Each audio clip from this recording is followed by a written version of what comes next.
नमस्कार, आप देख रहे हैं एबीसी इंडिया। मैं अमित भोबिया। दोस्तों, आज हम बात करेंगे औषधीय पौधे मोकया की खेती के बारे में। अंग्रेजी में बोलें तो ब्लैक नाइटशेड की खेती के बारे में बातचीत शुरू करें। इससे पहले आप लोग चैनल को सब्सक्राइब कर लें, बेल आइकन को दबा लें और उसी के साथ साथ मुझे इंस्टाग्राम पर फॉलो कर लें। और जिस भी खेती के बारे में जानना चाहते हैं मुझे वहां पर मैसेज कीजिए। लिंक इंस्टाग्राम का डिस्क्रिप्शन में दिया गया है।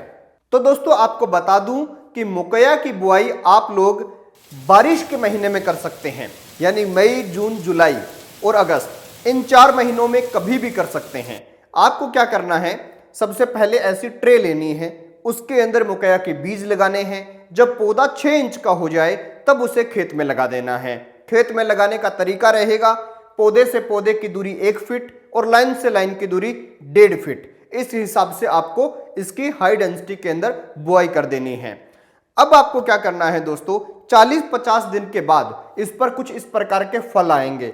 उन फलों को तोड़ना है और उन्हें मार्केट में बेचना है। जितना सीधा रो फूड बिके उतना ठीक है, अगर ना बिके तो आप उसे सुखाकर पंसारी को भी बेच सकते हैं।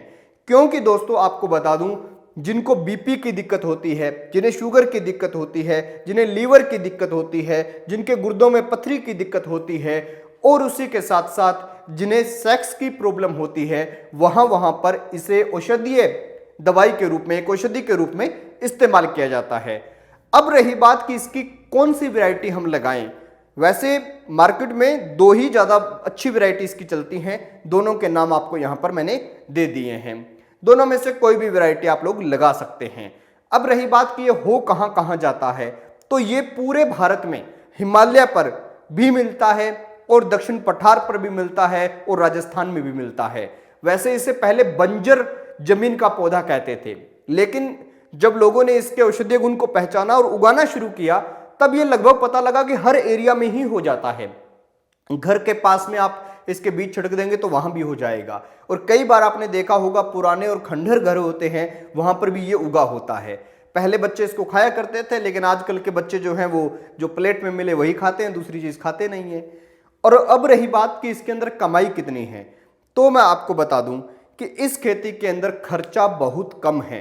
क्योंकि इसके अंदर किसी भी प्रकार की स्प्रे और एक केमिकल नहीं डालना।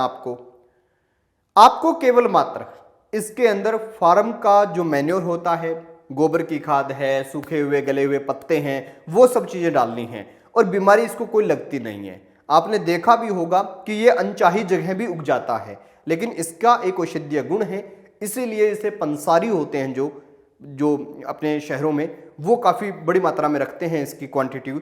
क्योंकि वो लोग दवाइयाँ बना के जो देते हैं, देसी दवाइयाँ, उसके अंदर इसका इस्तेमाल करते हैं। तो सबसे पहले पंसारी से बात कीजिए और उसके बाद में आप इसके थोड़े से एरिया में बुआई कीजिए और फिर उसे आप बेच सकते हैं। क्या रेट होता है, क्या भाव होता है, तो ये आपकी मार्केट पे डिपेंड करता है कि कैसी मार्केट में आप रह रहे हैं।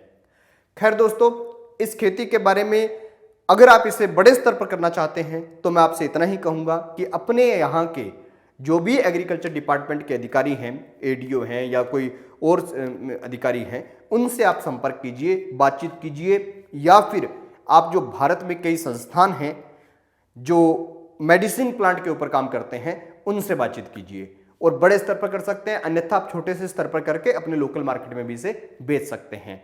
खैर दोस्तों, ये वीडियो कैसी लगी कमेंट सेक्शन में जरूर बताएं और देखते रहिए एबीसी इंडिया।